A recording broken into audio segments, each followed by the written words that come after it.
Good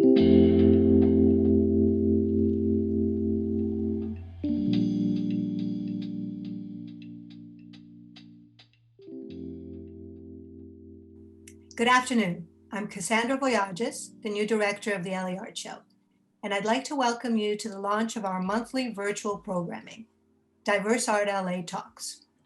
Last year was extremely challenging for most of us. We were very fortunate that the LA Art Show was able to have an in-person show in February, before the lockdowns. I want you to know I am committed to our global art community. And throughout last year, we have kept in close touch with our galleries, museums, institutions, partners, and sponsors. The overwhelming consensus has been to have a show in 2021. As we loomed towards our usual dates, it was clear that February wasn't going to happen this year. Like most, we pivoted and landed on a late summer show, July 29th through August 1st. I am confident we can create a great program while keeping exhibitors, museums, sponsors, patrons, and the general public all safe. In the meantime, we missed you and wanted to offer virtual engagement until we can engage in person again soon.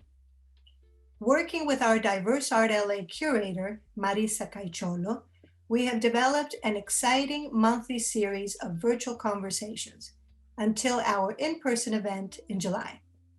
We hope you will get to know the museums and nonprofits that make Diverse Art LA distinct and the LA Art Show a well-rounded art experience.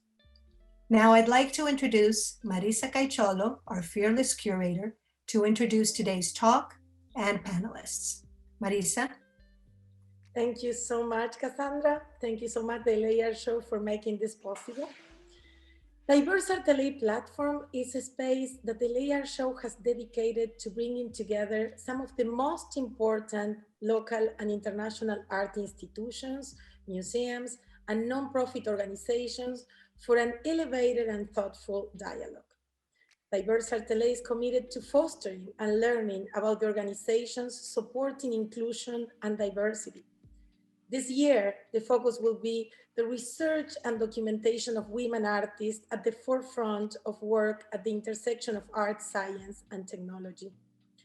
Although women have been at the forefront of art and technology creation, I want to focus the curatorial work of Diverse Art LA on the contributions as well as museum presence of women, art, science, and technology. The project will be a compilation of material as well as exhibition with the work of women artists who have played a central role in the development of new media practice within the institutions and through history. Diverse Art LA will include some overviews of the history and the institutions supporting women and whose work in currently shaping and reshaping the field and the look into the future. Thank you, Marisa. We're happy to now introduce Adriana Ospina, Director, and Fabian Gocalvez, Curator of the Art Museum of the Americas, from the Organization of American States in Washington, D.C. Thank you so much. Bienvenidos and welcome, Adriana and Fabian. Thank you for being here today. And well, I think the first question will be for Adriana. And we want just, if you can please share with us the Museum of the Americas mission, should be fantastic. In the meantime, I will show some of the photographies from the museum. Thank you very much, Marisa. Thank you very much, Kassandra, for having us today. We love working with you. I've been working with Marisa for a couple of years now, and it's great to meet in this forum. The mission of the Art Museum of the Americas, of the Organization of American States, is the promotion of artists throughout the hemisphere through the core OEA's values: human rights, democracy, development, and security. We do have a permanent collection of 2,000 pieces that represents the member countries of the OEAs, and we have a very interesting exhibition program that focus on these areas that I just mentioned. Do you want to say something to us about the images that we're seeing? So the images that we are seeing right now are the campus of the Organization of American States. This image that we have right in front of us is the back of the main building of the organization. And the images that we had before are actually from the back of the Art Museum of the Americas. This one right here is a historical image in which you can see you can see how different it looks from now. The building didn't have the glass doors that we have here going through our loggia. And this building used to be the residence of the Secretary General of the Organization of American States. And in 1976, it became the museum. That blue room that you saw in the pictures, it's our loggia that it's inspired in Aztec and Mayan figures. The architects of the building are Paul Cret and Albert Casely, and the building was finished in 1912. Fantastic. Beautiful. Thank you so much. Such a beautiful, beautiful building. Well, now maybe we want to keep going with the questions, and I have, you know, this is an interesting question for everybody. How the pandemic and the latest incidents in Washington affected the museum? Well, let me tell you, it was quite an interesting experience for us. We were working on an installation, Fabian and I were working on an installation of a Trinidadian women artist, Wendy Nanan, when our boss arrived to the museum and said, okay, guys, you gotta go home. And we were like literally nailing on the wall and said, yes, we cannot continue. The organization has sent everyone home and we don't know when we are coming back. So we were home. We didn't have our office computer connection in those days. That arrived later. The organization was actually revamping itself entirely to be able to accommodate a large personnel to this new reality. So that took some time. So at the beginning, we started meeting on the phone with the boss of us, our former director, and we started sharing images of the permanent collection that we have in hand. And those were the images of our recent publication that we did featuring 100 works of our permanent collection. And one day in one of these meetings over the phone, he says, why we don't create this program titled #I'm at home, and we start not only featuring pieces of the collection, but also exhibitions.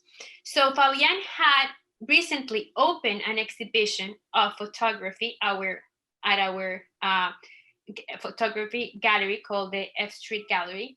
And he said, why we don't make this exhibition titled Liquid City into a digital exhibition, and we start promoting it on what we call the new museum walls. That was Facebook, Instagram, Twitter, and we created videos for YouTube. And so that's how we started. Everything at the beginning was over the phone. At some point, we jumped from the phone to Zoom, and we started meeting every day. And our small team of 5, now 4, kept meeting every day and creating scripts for these exhibitions. And those scripts will have the curatorial text divided by day, and then the images that we wanted to present. And with that, we created also virtual programming accompanying these exhibitions. And later on, our graphic designer called me one day and said, hey, Adriana, why you don't share with me the floor plan of the museum? I didn't ask why? And I sent it to her, and she, a couple of weeks later, called me and said, I have a surprise for you. Why you don't connect? And I show you what I did. And she had done the floor plan of the museum to create a virtual gallery, so we could actually hang the pieces on our walls. So we have been working with Laura Blanco in different projects. And she's a Cuban American art collector.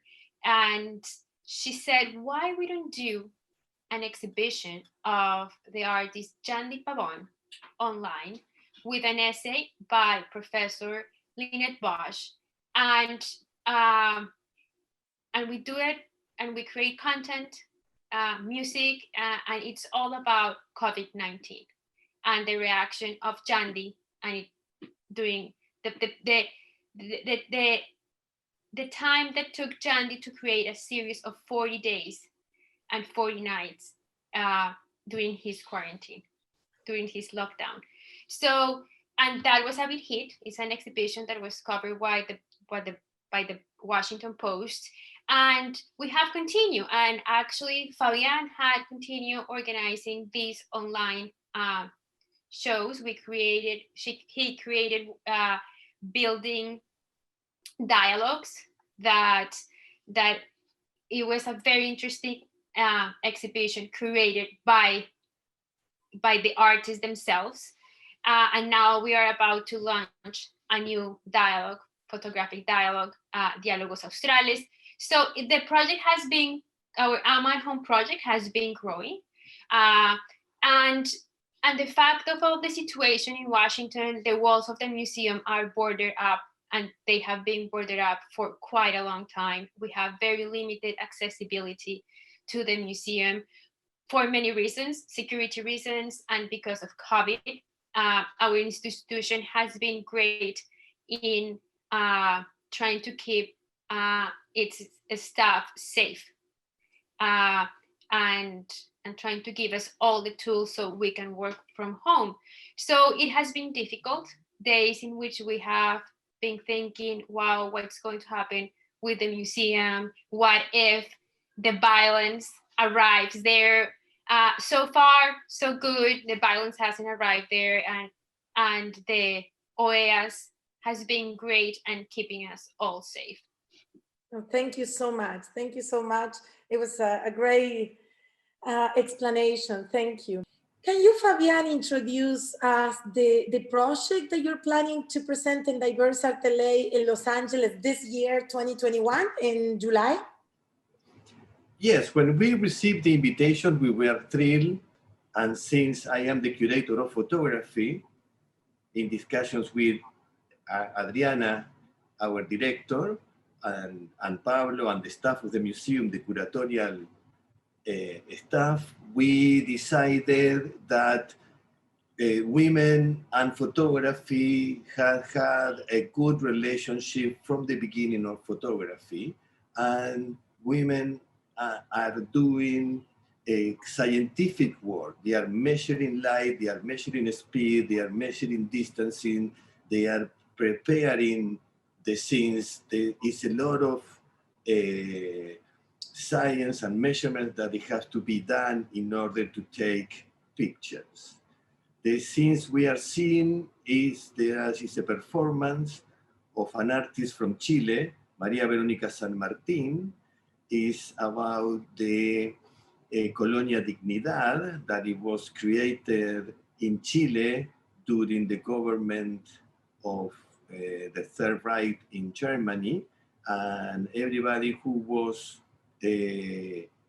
claiming being a German school, they have to raise the German flag, and at that time it was the Nazi flag, and that stays along after the government of the Third Reich fell, being a Nazi colony in Germany.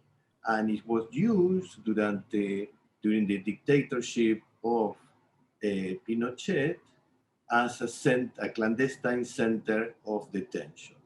The scenes we are seeing here are the books, because Maria Veronica is also a book editor, a bookmaker, an artist bookmaker. All these books are done by hand, by her in her studio in Brooklyn, in New York.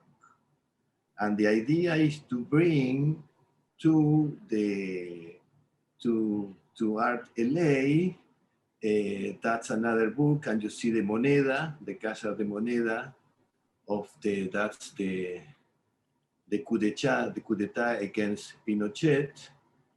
Is an accordion, is an open book, all done by hand by Maria Veronica. These are all themes, she focused on the themes of human rights. The idea is to bring to Art LA women photographers from the Americas and women photographers that focus on Latin America. And the Americas in general. That's her holding the pictures of the missing people in Chile.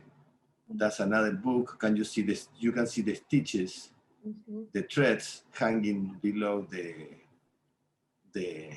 book. That book is sewn by hand. And all these artists that we are bringing, I select them from the portfolio review that I have been doing, representing the museum for the last 20 years. This is the source of all the artists that I present at the museum, at the photo gallery, or I selected them to go with me in the fair because I know them, I know the quality of the book, this is another book, but the quality of the artwork is great, and we have a working relationship. Maria Veronica was the curator, or was supposed to be our second artist book fair that it was supposed to be happen in June of 2020.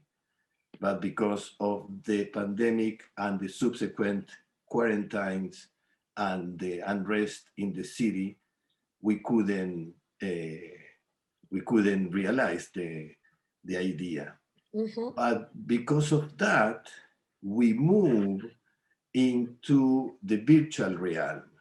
Right now, we are developing a series of exhibitions for the future that feature solo shows of women artists that haven't been recognized as they should. And we started this before the pandemic with the exhibition of Wendy Nanan that we couldn't open. And I think that the fact that the theme of the fair is the same of what we are trying to promote, and the work that Fabian is doing, it's so timely. This is the work, thank you, Adriana. But I like to say this is the work of Luis Covelo. He is a multidisciplinary artist. He is a cross-dresser. Now he is pretending to be his sister, Pilar, that lives in the neighborhood Parque Chas in the city of Buenos Aires. And since we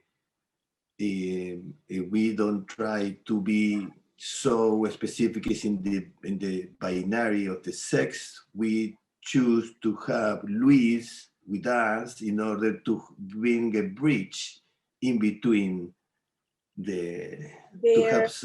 That's the idea. To have someone who is a man representing a woman. And the idea of Pilar is a very conservative person who lives in Buenos Aires. You can see the rifle on the wall. That's her going out. And this is a very mythic, that's very typical scene of the interior house in Buenos Aires. Actually, with Pilar. Sandro, claro, Sandro on the wall. Everybody was in love with Sandro. And yes, with the idea is to have Pilar walking around in the fair. He is always a little bit awkward and disconcerting, and she gets lost, and she's very timid, but she She walks around, kind of afraid. It's sort of a social confrontation in between a conservative view, a mix of conservatives and liberal views. That's the idea of Luis' idea, Luis Covelo's idea. He's from Venezuela, and he's an exceptional artist. Good photographer and good performance. Thank you so much. You're welcome. Thank you so much. And I think you already answered one of the questions for you as a curator, because the other question was, how do you really, the process of selecting the artists for this, which actually you already mentioned. I don't know if you want to add something else about how the museum process, or your process as a curator in the selection, particularly for this upcoming LAR show and DIVERSEartLA 2021. We find out, as a good side of this lockdown, through the virtual realm, we are reaching further than ever. But in my case, in our case of the F Street Gallery, the photo gallery, I bring the proposals to our internal curatorial committee. I select them from the portfolio reviews that I do, that I interview them in Festival de la Luz en Buenos Aires, en el Festival Fest Foto de Porto Alegre, en Photo Fest en Houston, Foto España, tanto en Madrid como en Santiago o en México. Fui curador de Transatlántica, Foto España, tuve la oportunidad. I have the opportunity to work with them. That's the source of the photographers that I bring. Because, yeah, you're welcome. Thank you so much. And I want to ask you, so do you want us to share the video? The video Dignidad? Uh-huh. You can just share the video right now for a few minutes before we keep going with the interview.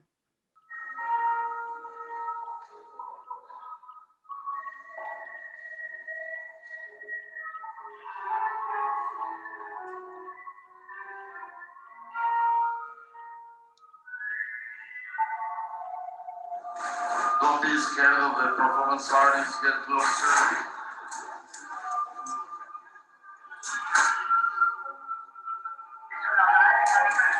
Habt ihr viel gesehen bei eurer Reise, nicht? Habt ihr viel gesehen bei eurer Urlaubsreise? Habt ihr viel gesehen bei eurer Reise, nicht? Habt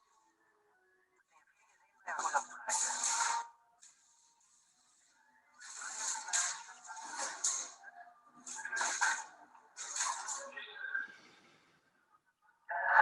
Urlaubsreise?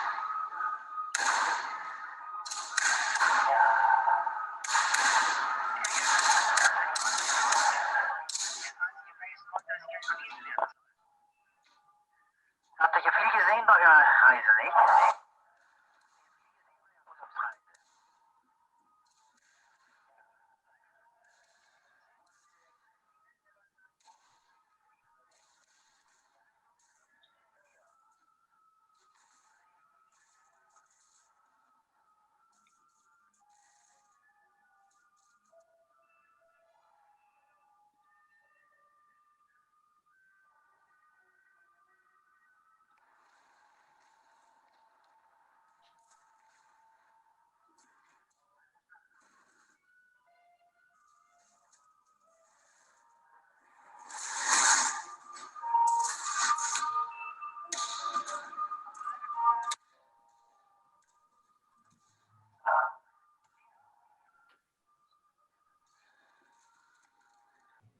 Thank you so much.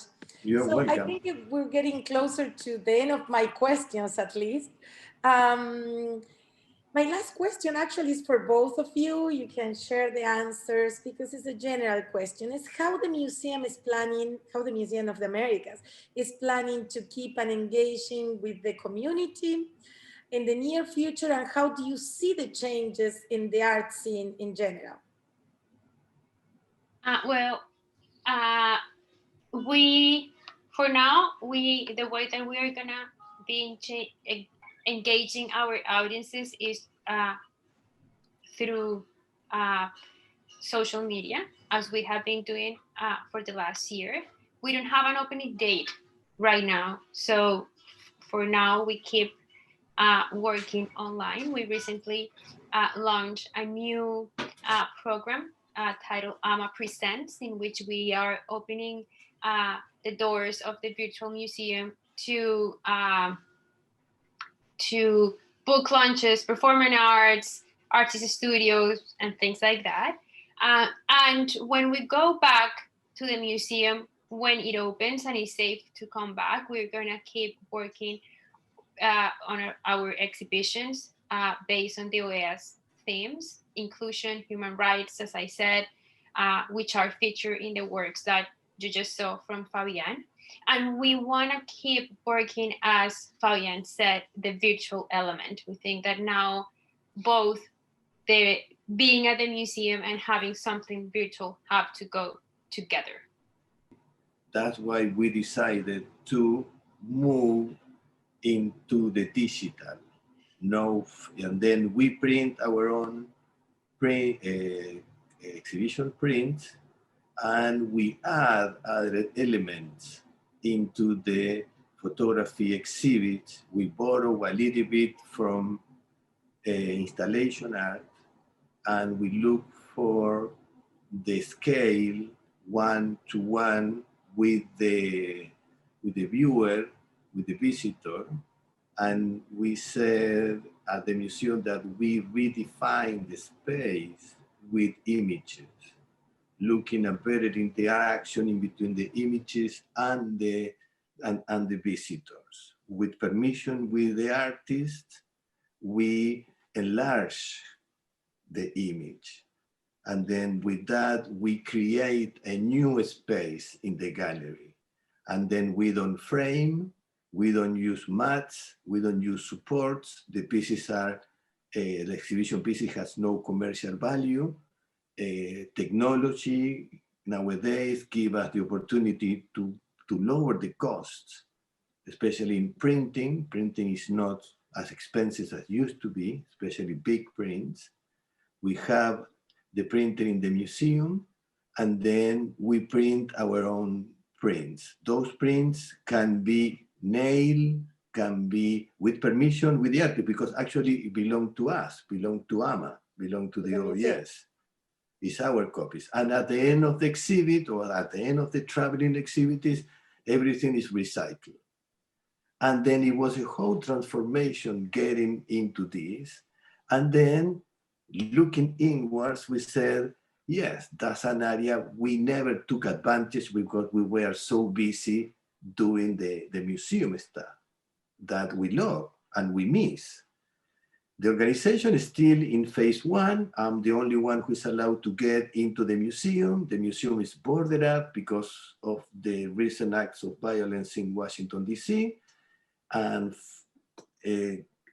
my assistant to the museum, my going to the museum depends on the authorization of the city. Sometimes the city is locked down. They say, no, nobody comes.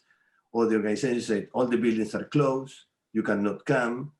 And it's a very interesting times that we are living here in Washington, D.C. I think going back to do and to close up, I think is incredible because we are all living the same situation all over the world, and being in communication with different institutions in different countries, in different cities, with different cultural centers, museums, institutions, and even galleries. We are all in this together, exactly the same. Again, thank you so much for your participation and for the return to DIVERSEartLA for the second time, for the second year. We're very grateful and happy to have you again. I would like to add to what Marisa just said. We have all had to pivot and change and think everything over and think it differently, like the museums and art fair as well. I mean, I don't think any of us ever thought you know, we want to have a physical fair. We've all tried to deal with the restrictions and the new reality that we're dealing with all over. So I think, you know, hopefully, and the consensus says we can have a show in July. I think we're all incredibly looking forward to seeing each other again in person and having that experience. And we're also very lucky that we can have a virtual platform to share, you know, around the world with our followers and our supporters. And like Marisa said, the museums can share what they're going to bring. So I, you know, first of all, and again, want to thank both of you for coming again. And I'm really looking forward to seeing the exhibit. For our followers, you know, please follow us on social media, check out the website for Diverse Art LA Talks, the schedule, updates on the show. Our next Diverse Art LA Talk will be March 18th. And, you know, honestly, thank you all for your continued support. And I, you know, truly look forward to seeing you all again soon. Thank you, Kassandra. Thank you, Marisa, for having us. It's really great. And thank you for spreading the word about the AMA. And thank you for having us. Absolutely. Thank you.